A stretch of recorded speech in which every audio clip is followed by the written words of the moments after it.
In the sun-drenched canyons of Bel Air, where wealth is both a fortress and a spectacle, one residence sits apart. It does not shout its importance with ornate gates or classical columns. Instead, it speaks in the hushed, confident language of modernism, a quiet monolith of glass and concrete that has learned the art of blending in with the extraordinary. To the casual observer, it is just another temple of success, indistinguishable from the homes of tech moguls and film producers that line these exclusive, winding roads. Its architecture is a study in uncompromising geometry. Clean, horizontal lines draw the eye across a facade of travertine marble and dark hardwood, materials chosen not for warmth but for their cool, enduring presence. The structure feels less like a home and more like a corporate headquarters for a single, powerful individual. It was designed to project an image of serene, unassailable control, a statement of power so profound it had no need for ostentation. The defining feature, its soul and its secret, is the glass. Immense floor-to-ceiling panes form entire walls, turning the rugged California landscape into a curated work of art for those within. During the day, they drink in the light, creating an illusion of openness, of a life lived with nothing to hide. But as dusk falls, they transform into dark, reflective mirrors, showing the occupants only themselves while turning the interior into an impenetrable black box for the outside world. To walk its empty halls today is to move through a soundless aquarium. Sunlight cuts across polished concrete floors, illuminating dust motes dancing in the still air. The acoustics of the open-plan design carry the slightest sound, a footstep or a breath, and amplify it into an intrusion. The silence here is not peaceful, it is heavy, weighted with the memory of conversations that were never meant to leave these rooms, of decisions that altered lives thousands of miles away. The air itself seems curated, still holding a ghost of its past. Faint traces of expensive wood polish, the cold, mineral scent of marble and something else. The sterile metallic tang of absolute security. This was a space built to be impenetrable, not just to intruders, but to emotion, to chaos, to any element that could not be managed. It was a sensory environment designed for a mind that saw the world as a series of variables to be controlled. This structure was more than a home. It was a co-conspirator. Its blueprints were a strategic map, its hidden compartments were vaults for more than just valuables, and its advanced electronics were a nervous system designed for surveillance and counter-surveillance. The house was an active participant in the empire it sheltered, a silent, unblinking witness to the construction and maintenance of a sophisticated criminal enterprise. It was the physical manifestation of a singular, disciplined psyche. Its owner, a figure who moved between the highest echelons of society and the deepest shadows of the underworld, built this place as a mirror. The minimalist aesthetic was a reflection of a ruthlessly efficient mind, while the layers of hidden security betrayed a profound, gnawing paranoia. The house was her armor and her cage, a pristine fortress built to keep the world out and her secrets in. The illusion of transparency was its most ingenious defense. The vast open spaces, the seamless flow from one room to the next, were meant to disarm. Visitors felt they could see everything, that all was laid bare. But the sight lines were calculated. From a single vantage point in a private study, nearly every entry point and social area could be observed, unseen. It was a personal panopticon, a stage where the owner was always the director. There was no gaudy gold, no Baroque excess, no cliché of the narco-architectural style that had defined a previous generation of criminals. This was different. This was the aesthetic of new money, of legitimate corporate power. The art on the walls was contemporary American, the furniture was designer Italian, the wine cellar was stocked with celebrated vintages. Every object was a carefully chosen prop in a performance of legitimacy. For years after the empire fell, the house sat in a state of legal limbo, seized by the government. It became a local legend, a ghost of luxury. Neighbors would speculate in hushed tones about what had truly gone on behind those glass walls. It was a scar on the immaculate face of the community, a reminder that the polished surface of their world could conceal a foundation of breathtaking criminality. Eventually, capital performs its own exorcism. The house was sold at auction, its dark history a mere footnote in a real estate transaction. New owners, likely unaware or unconcerned with its past, began the process of erasure. Walls were repainted, floors were refinished, and technology was updated. The house was absorbed back into the anonymous cycle of extreme wealth, its sinister purpose scrubbed away. But a foundation remembers. The concrete holds the vibrations of secrets, and the glass reflects more than just the light. The structure itself is a primary document, a silent testament to an ambition that sought to master two worlds at once. Though its surfaces have been cleansed, the story is embedded in its very design, in the cold logic of its layout, and the invisible barriers it was built to maintain. Luxury was just the surface. What happened inside few dared to know. To see the layers of this illusion peeled back, subscribe for the full investigation. The genesis of the Bel Air monolith was not in California's sun-drenched soil, but in the humid, shadowed courtyards of a world away. Its true foundation was laid not with concrete, but with an inheritance of knowledge, a lineage steeped in the clandestine mechanics of power. Isabella Reyes was born into the inner circle of a foundational crime family, a patriarchy built on loyalty, brutality, and the silent, unwritten laws that governed the flow of narcotics from the mountains to the sea. It was a world where wealth was loud and life was cheap. From her earliest years, she was an apprentice of observation. She moved through a world saturated in cigar smoke and quiet threats, a world of men who measured their worth in kilos and corpses.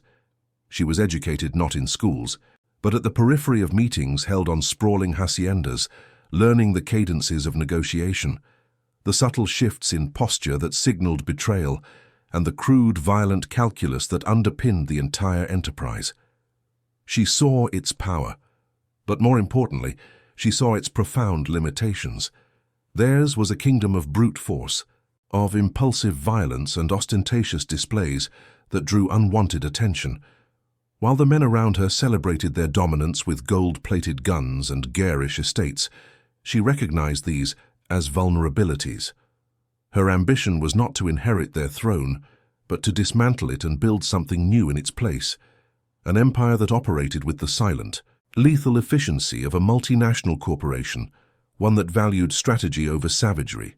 This ideological fracture defined her first forays into the family business. She did not seek control of territories or enforcement crews. Instead, she mastered the unseen arteries of the operation, the intricate pathways of money laundering, the logistics of maritime shipping, the delicate art of political insulation. Her first crimes were not acts of violence but of intellect, complex financial maneuvers and logistical solutions that made the enterprise safer, richer, and quieter than it had ever been. She proved that a well-placed bribe was more effective than a dozen bullets, that a shell corporation was a stronger fortress than any compound wall. Her value was in her ability to make problems disappear, not with a grave, but with a wire transfer. In a world of impulsive warlords, she was a strategist, a ghost in the machine, who understood that true power was the power to remain invisible while manipulating the visible world. The definitive tipping point came not with a gunshot, but with the quiet hum of a chartered jet. Tasked with moving a compromised fortune out of the country before it could be seized, she bypassed the family's clumsy, traditional methods. She orchestrated a series of layered digital transactions that dissolved the money into the global financial system, reconstituting it cleanly in a foreign bank. It was a masterclass in modern crime, a demonstration that the future of the empire lay not in the jungle but in the boardroom. With this newfound influence, she began constructing her own identity, a meticulously crafted persona of legitimate success. She was no longer just the daughter of a crime lord. She was a savvy international investor, an art consultant, a philanthropist. This duality was her primary weapon. She learned to navigate the sunlit world of charity galas and gallery openings with the same predatory grace she applied to the shadow world she commanded. Her move to Los Angeles was a calculated strategic relocation. The city was the perfect theater for her performance, a place where immense untraceable wealth was the norm, not the exception. It was a nexus of global capital, entertainment, and logistics, a landscape where the lines between legitimate enterprise and criminal conspiracy were perpetually blurred. Here, she could build a headquarters that would be perfectly camouflaged among the temples of new money. But the world she sought to control had its own brutal logic, one that no amount of sophistication could entirely neutralize. The kidnapping and murder of her son was a catastrophic intelligence failure, a violent intrusion into the sanitized reality she was attempting to build. It was an attack that bypassed her financial fortresses and strategic firewalls, striking at the one vulnerability she could not protect. It was a devastating lesson. Control was an illusion. The tragedy did not break her. It forged her paranoia into a cold, unyielding philosophy. The world was not a system to be managed, but a hostile environment teeming with threats that had to be neutralized. Trust was a fatal liability. From this emotional cataclysm, the need for a perfect sanctuary was born. She no longer needed just a home. She needed a hermetically sealed environment, a fortress from which she could observe the world without ever being touched by it again. This obsession became the architectural mandate for the Bel Air residence. The house was conceived as an answer to her grief and fear.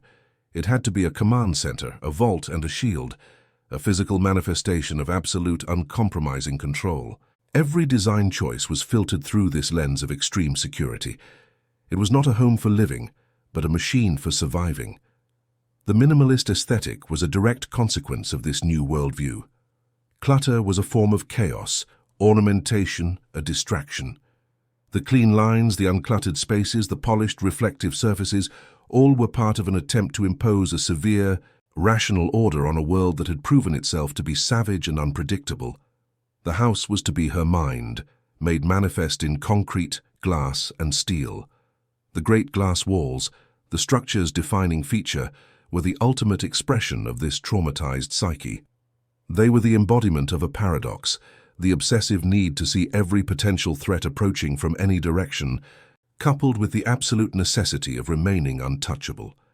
It was the desire for total situational awareness from within a perfectly sealed armor.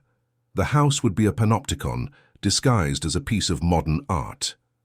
As the first designs were drafted and the ground was broken, the project became more than a construction site. It was a therapeutic act, a way to channel her rage and fear into a tangible form. Each decision, from the thickness of the tempered glass to the placement of the hidden security cameras, was a move in a strategic game against the ghosts that haunted her. She was not building a house, she was building a monument to her resolve. This architectural philosophy was also a deliberate act of rebellion against the world she came from. She rejected the gaudy, Baroque palaces favored by the old guard. Their homes were monuments to ego. Hers would be a monument to intellect. It was a statement that she represented a more evolved, more dangerous form of power, one that did not need to announce itself with gilded columns and marble lions. The pouring of the foundation was the beginning of her new life.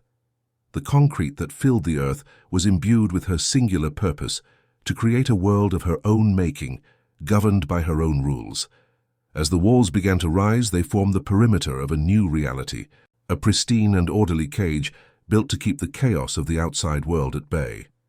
It was to be her greatest strategic asset, and ultimately, her most profound prison. The acquisition of the Bel Air property was itself a statement of intent.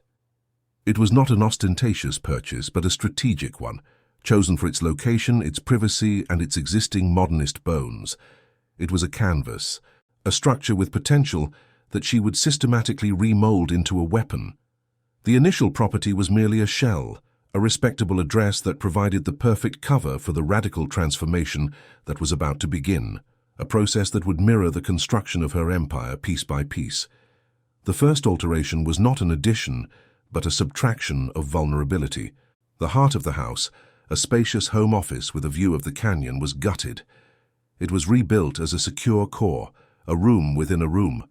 Its walls were soundproofed, its windows replaced with ballistic glass, and its framework embedded with a mesh that blocked all electronic signals.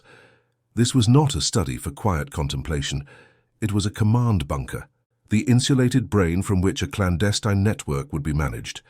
Simultaneously, a vault was constructed, its existence a secret even from the primary contractors.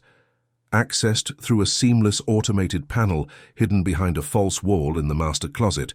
It was a climate-controlled chamber of reinforced concrete and steel.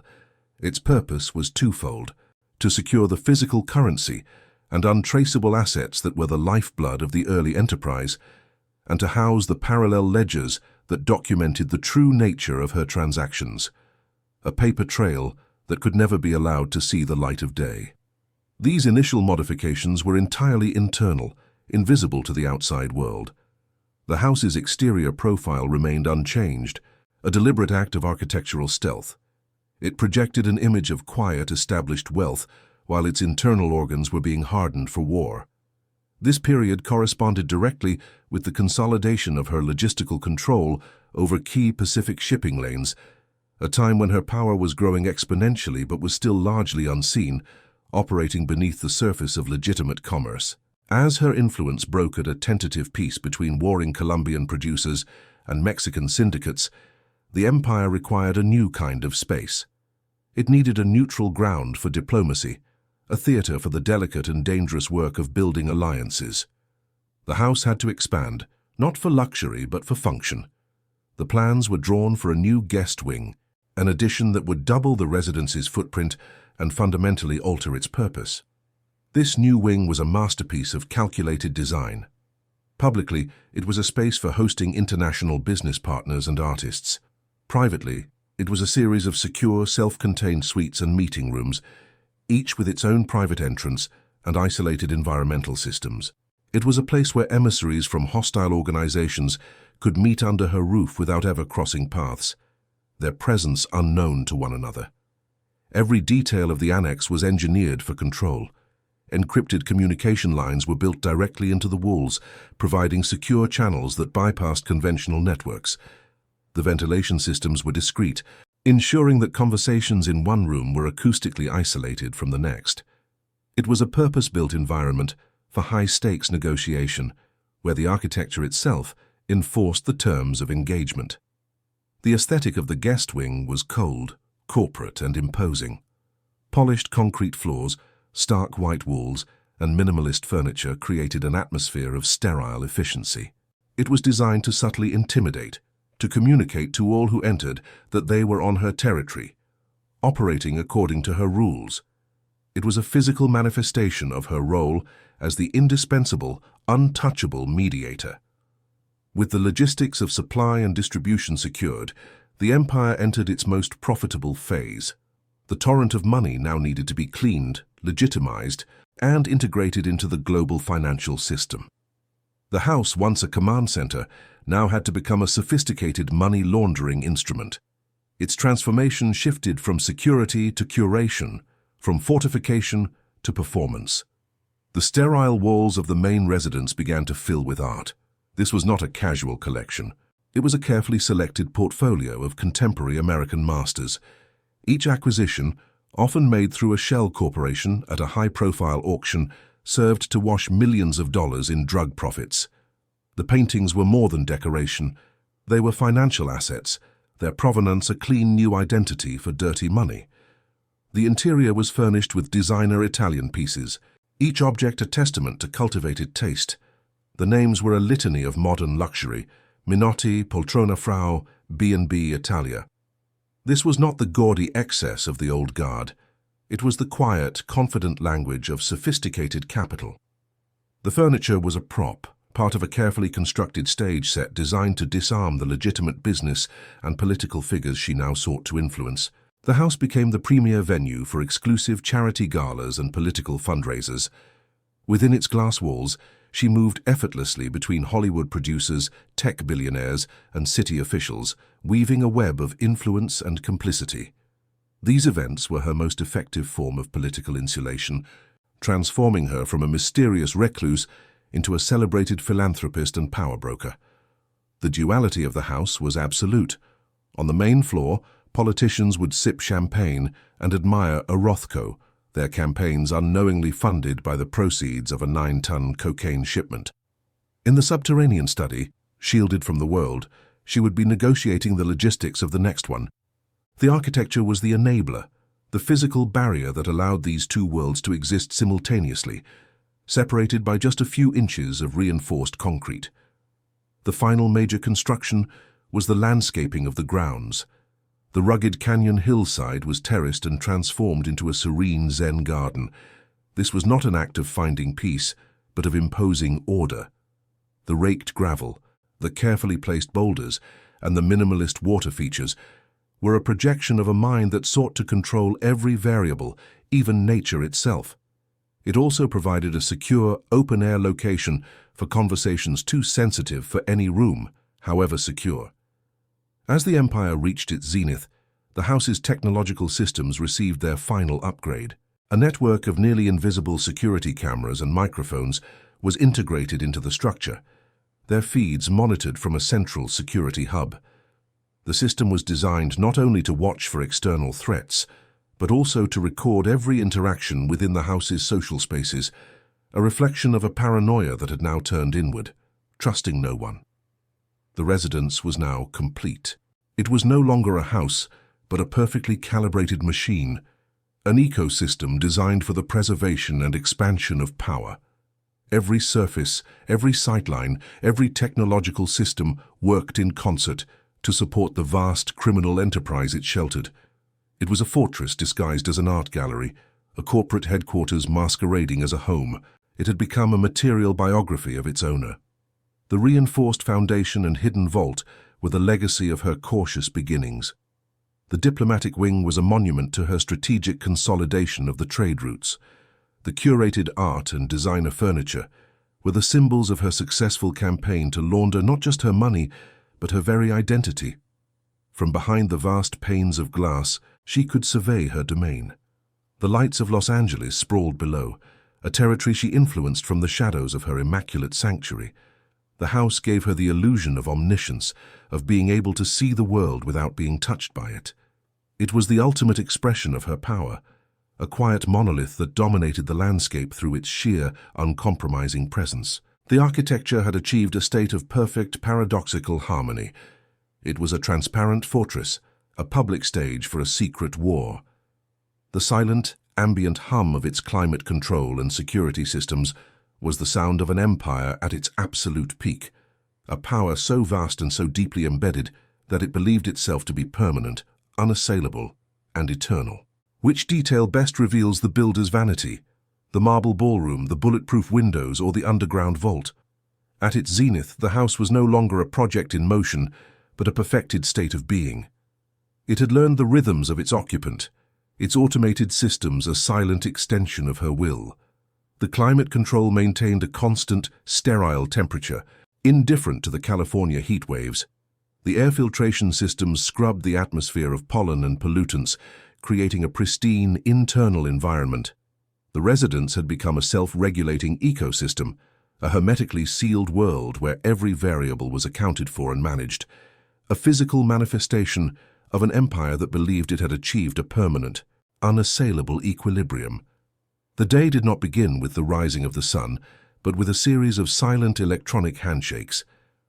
Before its owner awoke, the house performed a diagnostic sweep of its own perimeter. Motion sensors recalibrated, infrared cameras checked their sightlines, and the encrypted network confirmed its integrity. It was a technological ritual, a quiet affirmation of the fortress's readiness. Only then would the automated blackout shades retract in the master suite, revealing the canyon below not as a vista of natural beauty, but as a secured buffer zone, a territory under constant, invisible watch. From the command center of her subterranean study, Isabella Reyes would observe the morning's first intelligence reports.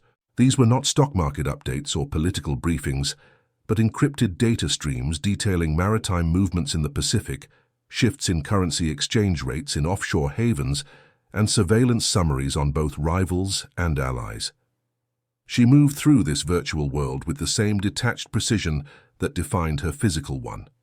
Her dominion was not one of land, but of information, and the house was her terminal, the nexus through which the abstract data of her empire was translated into decisive, real-world action.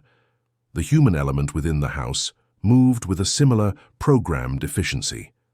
The staff were not servants in the traditional sense, but a vetted, highly disciplined crew. They moved through the vast spaces with minimal sound, their paths choreographed to avoid crossing key sightlines. They were trained in discretion and counter-surveillance, each one a silent cog in the larger security apparatus. Their loyalty was not to a person, but to the intricate system she had built, a system that provided them with a life of quiet luxury in exchange for their absolute complicity and silence. Life within the monolith was a cycle of calculated performances, and its most elaborate productions were the evenings dedicated to public relations. On these nights, the house would transform itself from a private fortress into a public stage. Caterers with impeccable credentials would convert the minimalist kitchen into a high-volume culinary operation. Valets, sourced from a private security firm, would line the driveway. The house shed its identity as a command center and donned the costume of a philanthropic salon, its cold, imposing architecture softened by the strategic placement of flowers and the warm glow of curated lighting. The arrivals were a procession of Los Angeles' elite, city officials, tech entrepreneurs, film producers, and art world luminaries would glide through the entrance, their images momentarily captured and reflected in the vast panes of glass. They entered a space designed to disarm and impress, an environment that spoke the familiar, intoxicating language of immense and tasteful wealth. They saw a successful peer, a patron of the arts, a woman of influence who had mastered the city's complex social codes. They saw exactly what they were meant to see. As a hostess, Isabella was a study in practiced charisma. She moved through the assembled power brokers with an unnerving grace, her attention a valuable commodity she bestowed with strategic precision. Her conversations were never idle. Each was a subtle act of reconnaissance or influence, a way of mapping the shifting allegiances within the city's power structure. She was the calm, gravitational center of the room, a silent queen holding court in a kingdom built on illusion, its foundations sunk deep into a reality her guests could never comprehend. The true genius of these events was in their curated guest list, a delicate blend of the legitimate and the clandestine. A senator discussing policy near a priceless Gerhard Richter painting would be oblivious to the fact that the quiet man studying a sculpture across the room was a key logistics manager for a Mexican syndicate. The house was the neutral ground where these two worlds could breathe the same filtered air, their proximity a testament to her unique and indispensable position as the bridge between them. The art itself was an active participant in the deception. It was more than just a backdrop. It was a certificate of legitimacy. Guests would admire the confident brushstrokes of a de Kooning or the serene color fields of a Rothko, unknowingly validating the very instruments used to launder the profits that sustained her enterprise. The paintings were silent, beautiful accomplices, their cultural capital providing an aesthetic alibi for a fortune built on criminality.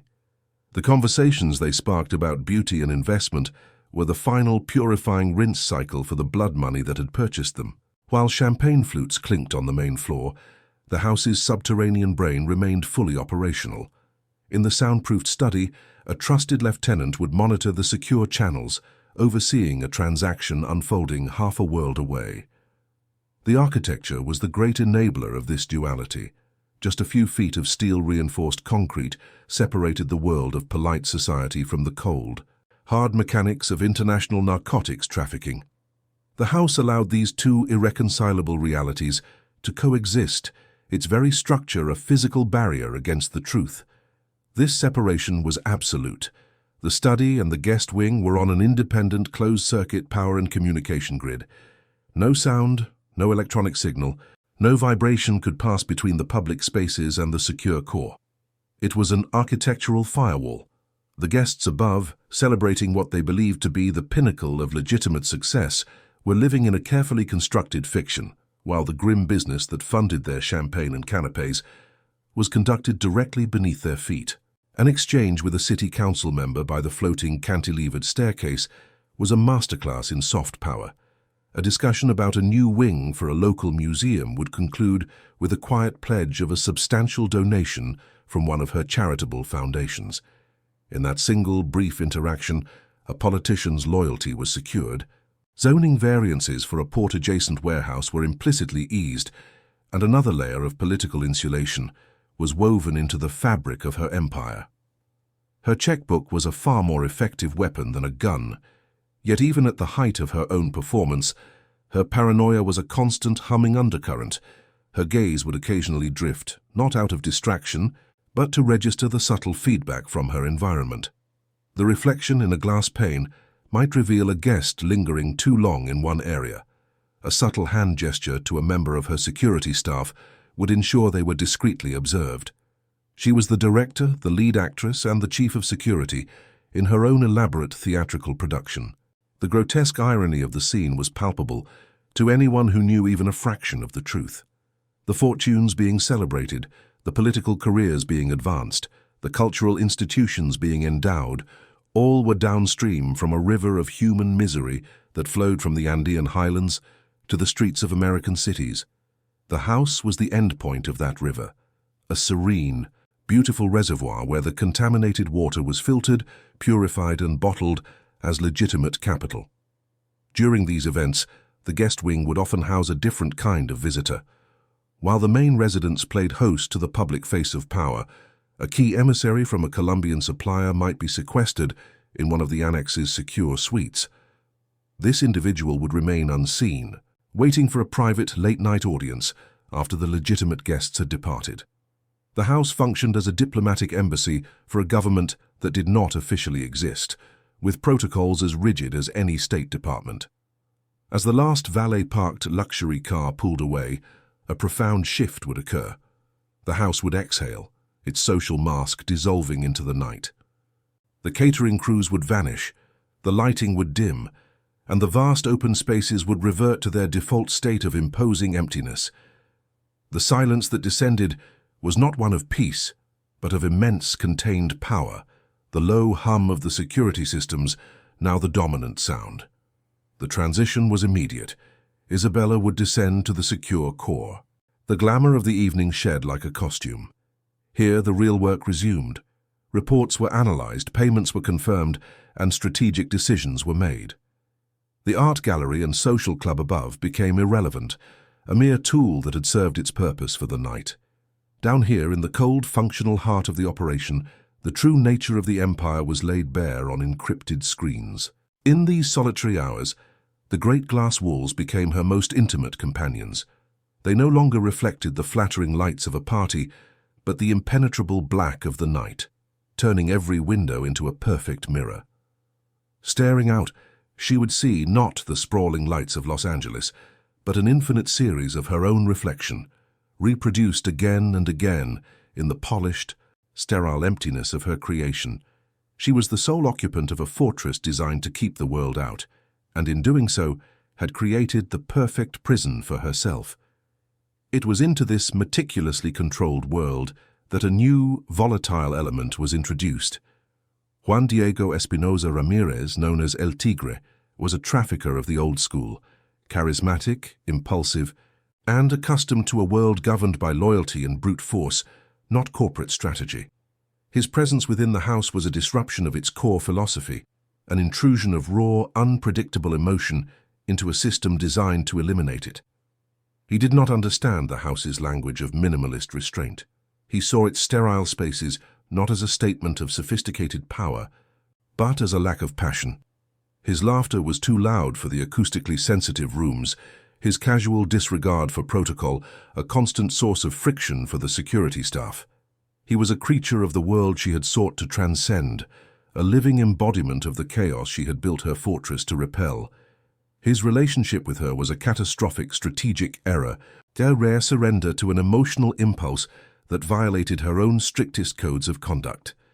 He was a known entity to the DEA, a flamboyant figure who drew attention wherever he went.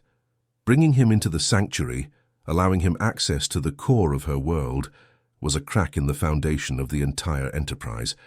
It was the first variable she could not fully control. The house itself seemed to reject his presence. His vibrant, chaotic energy was an anomaly within its severe geometric order. He was a foreign body, a virus introduced into the hermetically sealed ecosystem. The reign of absolute detached control was over. The fortress had willingly lowered its drawbridge for a single individual, and in that act of profound misjudgment, its period of invincibility had silently come to an end. The first fracture was not in the concrete, but in the flesh. The kidnapping of her son occurred far from the sterile sanctuary of the house, in the chaotic, unpredictable world she had worked so meticulously to wall off. It was a brutal intrusion of old-world violence into her new world order, a catastrophic failure of the intelligence network designed to anticipate every threat. The news arrived not as an alarm, but as a silent, encrypted message that turned the command center into a tomb of helpless vigil. For the first time, the house's immense power was rendered impotent. Its surveillance systems could not see the holding location. Its financial instruments could not immediately secure a release. The fortress became a cage for its creator, its glass walls reflecting her own contained panic. The ransom demand was met with the cold efficiency of a business transaction, but the process of moving such a vast, untraceable sum of cash attracted a new kind of predator: federal law enforcement. The FBI's Financial Crimes Unit, tracing the payment, registered the first official anomaly in the pristine ledger of Isabella Reyes's public life. The return of her son's body was a silent, devastating verdict. It was proof that no wall, however high, and no system, however sophisticated, could insulate her from the fundamental brutality of the world she commanded. The grief that followed was a contaminant, an element the house's filtered air systems could not scrub away. It settled into the vast, empty spaces, changing the quality of the silence from one of confident power to one of hollow, echoing loss. A subtle, persistent dampness began to appear on a travertine wall near the subterranean study, a watermark that defied all attempts at repair. It was a small, organic imperfection in the otherwise flawless machine, a physical manifestation of a sorrow that had seeped into the very foundations. The house, once a symbol of impenetrable control, was now weeping a slow, mineral tear, a stain that spread like an incurable disease. This internal decay was mirrored in the slow degradation of her discipline. She sought solace not in strategy, but in the chaotic embrace of Juan Diego Espinosa Ramirez. His presence in the house was a profound architectural violation. His boisterous laugh echoed jarringly off the polished concrete, his disregard for protocol a constant affront to the residence's programmed rhythms. He was an element of pure, unmanaged impulse, and his very existence within those walls was a crack in the owner's carefully constructed psyche. He treated the house not as a fortress, but as a playground. He would leave half-empty glasses of expensive tequila on priceless Italian sideboards, his fingerprints smudging the sterile surfaces. He saw the art not as a financial instrument, but as a backdrop for his own grandstanding. He was a force of entropy, slowly dismantling the severe, rational order she had spent a decade perfecting. He was the human embodiment of the watermark on the wall. His high profile, a source of pride for him, was a beacon for the DEA. His frequent presence at the Bel Air residence linked her sanitized corporate identity to a known flamboyant trafficker. Law enforcement surveillance, initially focused on her finances, now had a direct personal connection to the narcotics trade. The house was no longer just a point of interest. It was becoming a nexus in an international criminal investigation. The first public whisper of doubt appeared not in a major newspaper, but in a niche online journal dedicated to investigative financial reporting. A persistent journalist, intrigued by the FBI's interest in the ransom payment, began to connect the dots between Isabella's philanthropic foundations and a series of opaque shell corporations. The article was small, barely noticed by the mainstream, but to her, it was a seismic event. Her name, once shielded by a firewall of public relations, was now publicly tethered to suspicion. The illusion of legitimacy began to fray. A longtime political ally, a city councilman whose campaigns had been quietly funded for years, became distant. His calls were no longer returned with the same speed. It was a subtle shift, a minor recalibration in the city's complex ecosystem of power, but it signaled a critical change. Her influence, once taken for granted, was now being weighed against a new and growing political risk. Within her own extended family, a younger cousin she had installed as the nominal head of a luxury import-export business began to show signs of dissent. Raised in the shadow of her ambition, he chafed under her absolute control and grew increasingly unnerved by the true nature of the cargo passing through his warehouses. His rebellion was not overt, but took the form of small deliberate administrative errors, a misfiled shipping manifest, a delayed customs declaration, tiny acts of sabotage that introduced friction into the empire's otherwise seamless logistics. These small acts of defiance culminated in a single anonymous phone call, a tip to a DEA task force, vague but specific enough to be credible, mentioned a particular shipping container arriving at the port of Long Beach, flagged under the authority of his company. It was a betrayal born not of greed, but of a desperate, suffocating fear. The crack had now appeared from within the bloodline itself. Simultaneously, the house's own nervous system began to exhibit faults. A sector of the perimeter motion sensors would inexplicably go offline for minutes at a time. The encrypted communications network, her lifeline to the global operation, developed a persistent, low-level static on certain channels. These were minor glitches, easily rectified, but they eroded the myth of the system's infallibility. The machine was showing its age, its perfect calibration disturbed by the growing pressure from both within and without. This technological decay seemed to mock her. The house, designed to provide total situational awareness, was now creating blind spots. The very tools she had built to eliminate uncertainty were now introducing it. Her paranoia, once a strategic asset, became a consuming fire. She began to suspect her staff, her allies, even the architecture itself. The fortress was turning on its queen. The art on the walls, once a symbol of her successful transformation of dirty money into cultural capital, now seemed to hang like evidence awaiting trial. The serene Rothko in the main hall no longer felt like a statement of sophisticated taste, but a monument to a colossal, 9-figure laundering operation. The objects of her triumph were slowly morphing into artifacts of her crime. The reflection in the great glass walls became her accuser. Where she once saw a figure of absolute control, she now saw a woman trapped within a brittle, transparent cage of her own design. The house was no longer a shield. It was a display case, and she could feel the unseen eyes of the world beginning to press against the glass, studying the specimen within. The calculated performances of her charity galas became strained. The smiles of her guests seemed less genuine, the conversations more cautious. The unspoken consensus of the city's elite was shifting. She was no longer a mysterious and powerful peer, but a potential liability. The social armor she had so carefully constructed was dissolving, leaving her exposed. The Zen garden, her monument to imposed order, was marred by a subtle but significant flaw. A single, ancient bonsai tree, the centerpiece of the design, began to yellow. Despite the best efforts of a team of expert horticulturalists, its decline was irreversible. It was a quiet, living death at the heart of her controlled environment, a symbol of a rot that could not be purged. The pressure intensified her relationship with El Tigre, turning it from a reckless indulgence into a desperate alliance. He was her only connection to a world of direct physical power, a world she had rejected but now felt she might need. His presence became more permanent, his chaotic influence spreading through the house like a contagion. Then came the definitive breach. The anonymous tip from her cousin bore fruit. A multi-agency task force, acting with unprecedented speed and secrecy, raided the designated container at the port of Long Beach. They did not find luxury textiles or Italian furniture. They found 9 tons of cocaine, shrink-wrapped and stacked with industrial precision. It was one of the largest seizures in the history of the West Coast. The news reached her in the subterranean study, the one place she still believed to be invulnerable. It arrived as a single, devastating line of text on an encrypted device.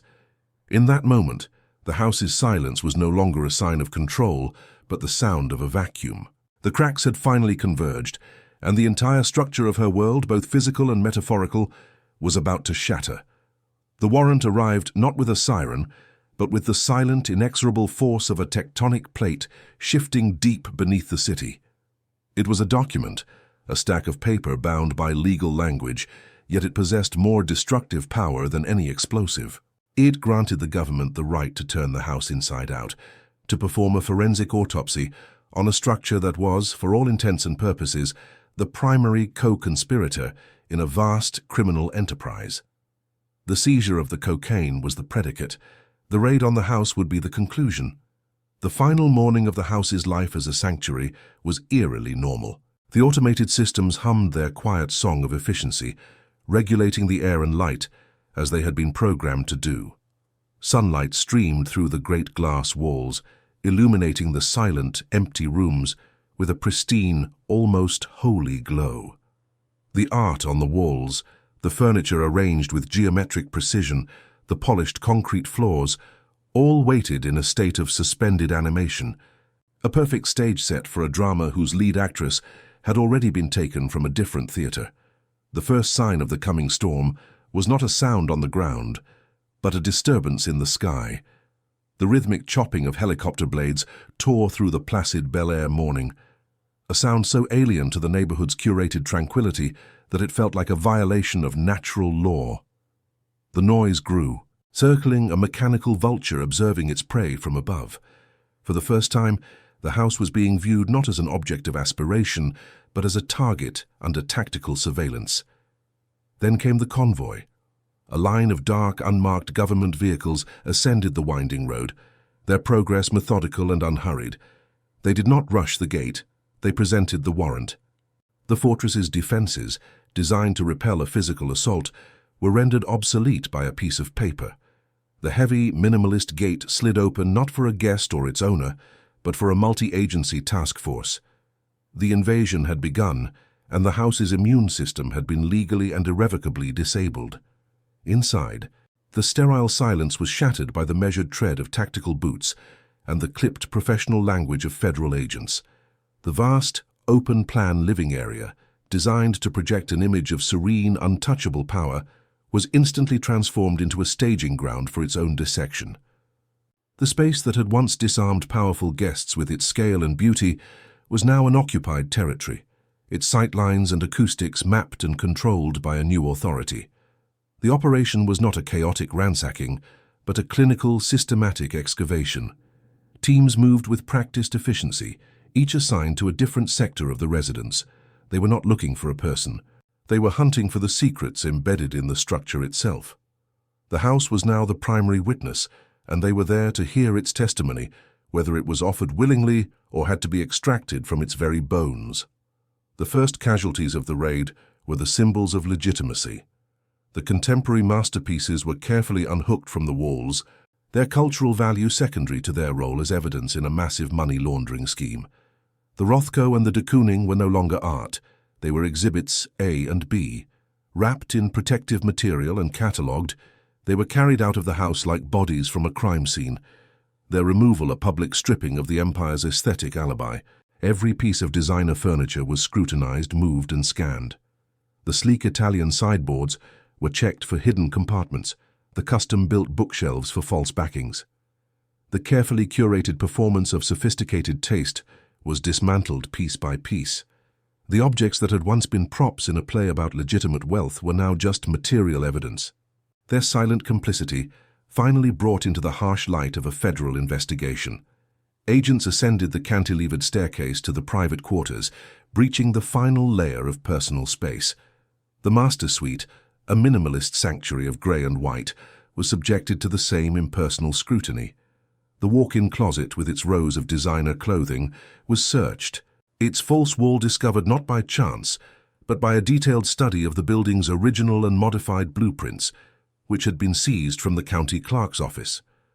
The sound of a high-powered drill biting into reinforced concrete echoed from behind the false panel.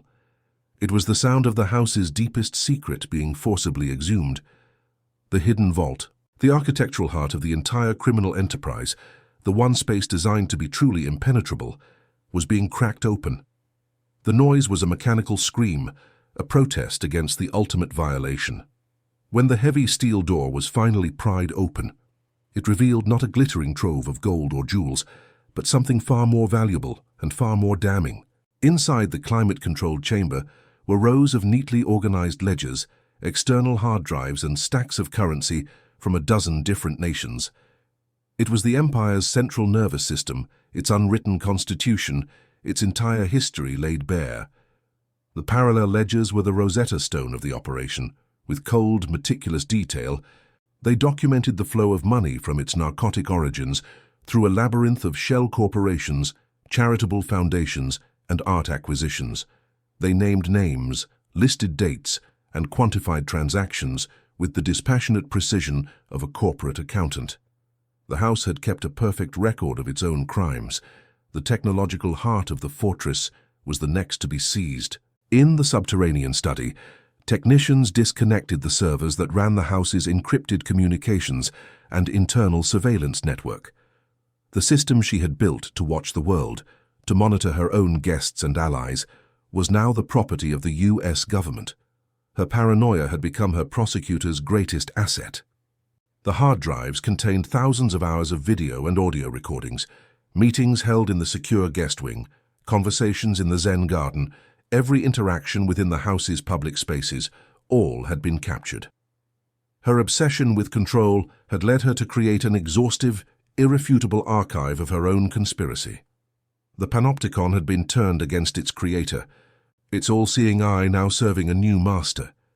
As the day wore on, the house was hollowed out.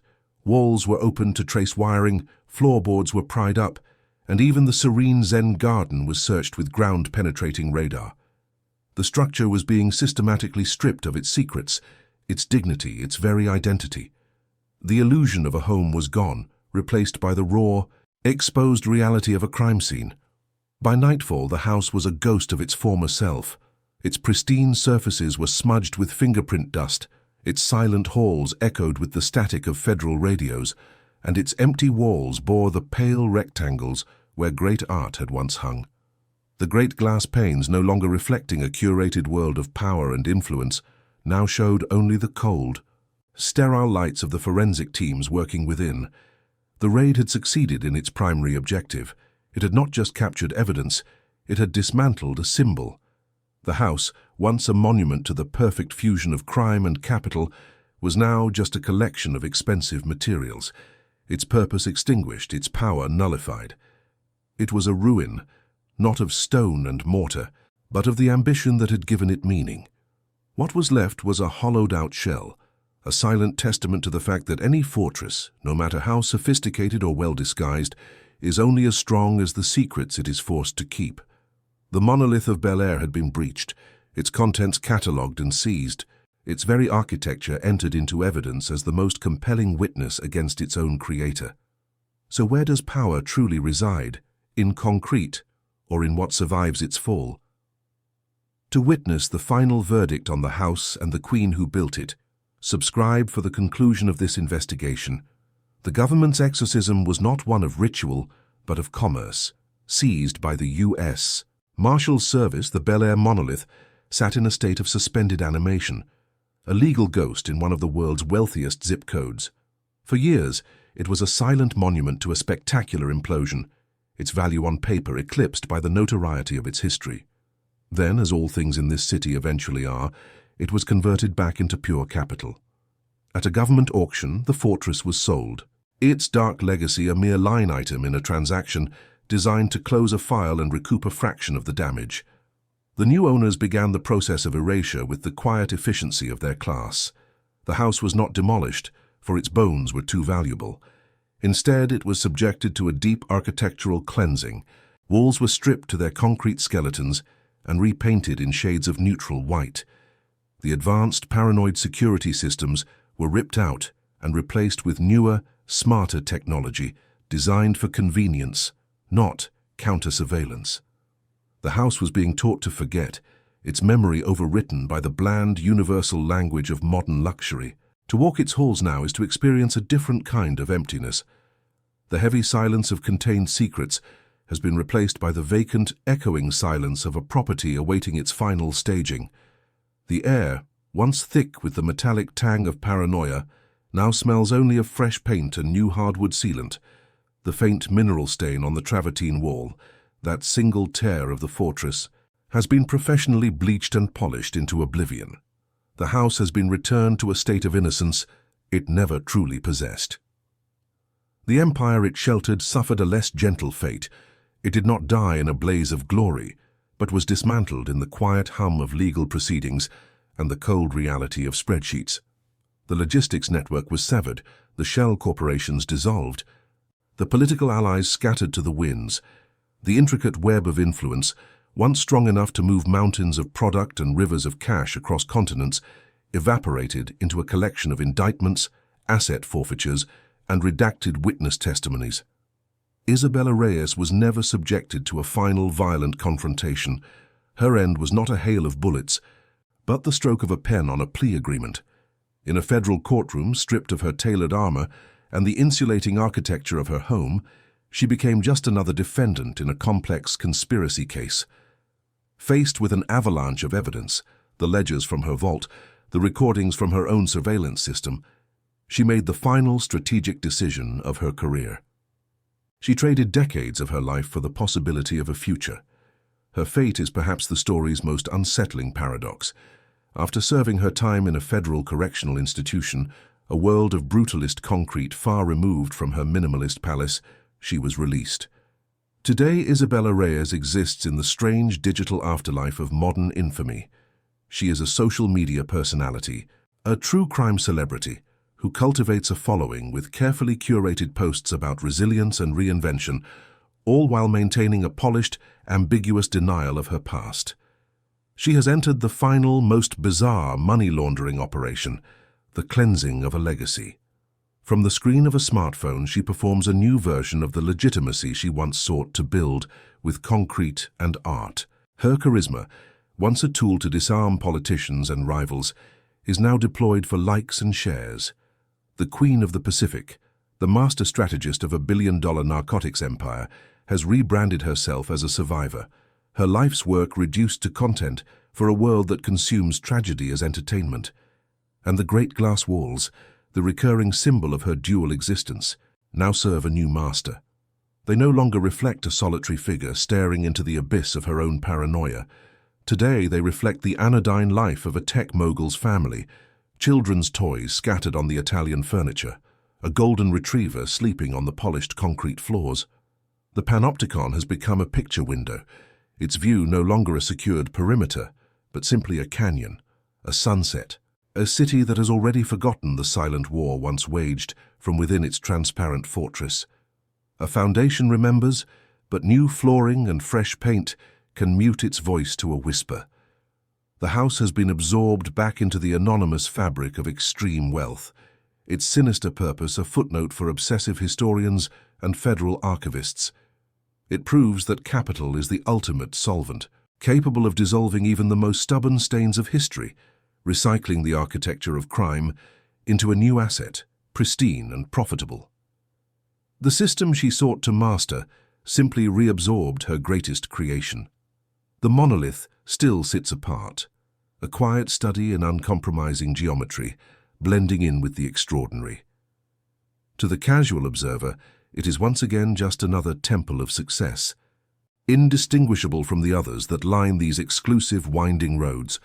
Its story is no longer written on its surfaces, but is buried deep in the concrete and steel, a silent testament to an ambition that was both monumental and hollow. Perhaps what we build says less about the power we command, and more about our terror of being erased.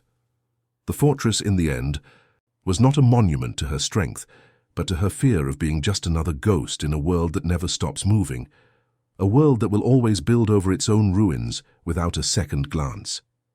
If stories like this make you see power from a different angle, subscribe to follow other downfalls as astonishing as this one.